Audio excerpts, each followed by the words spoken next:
ഓണത്തുമ്പി പാടൂ ഓരോ രാഗം നീ ഓർമ്മകൾ മേ. ഹലോ കൂട്ടുകാരെ, ഇന്ന് ഞാൻ പറയാൻ പോകുന്നത് ഓണത്തെ കുറിച്ചിട്ടാണ്. ഓണം എന്ന് കേട്ടാൽ നമ്മുടെ മനസ്സിൽ ആദ്യം ഓർമ്മ വരുന്നത് ഓണക്കൊടിയും ഓണപ്പൂക്കളുമാണ്.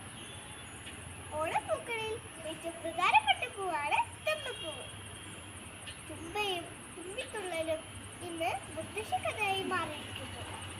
കണ്ടോ, മീനുകളും ഓണം ആഘോഷിക്കുന്നുണ്ട്.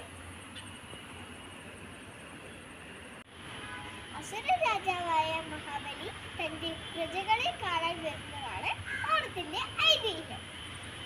ചതിയുമില്ലാത്ത കാലഘട്ടമായിരുന്നു മഹാബലിയുടെ. സ്നേഹത്തിന്റെയും ഒത്തൊരുമയുടെയും കാലം. അതുപോലെ നന്മയുടെ വഴികാട്ടിയായി നമുക്ക് പ്രവർത്തിക്കാം. എന്റെ ഹൃദയം തന്നെ ഓണാശംസകൾ. ഹാപ്പി ഓണം.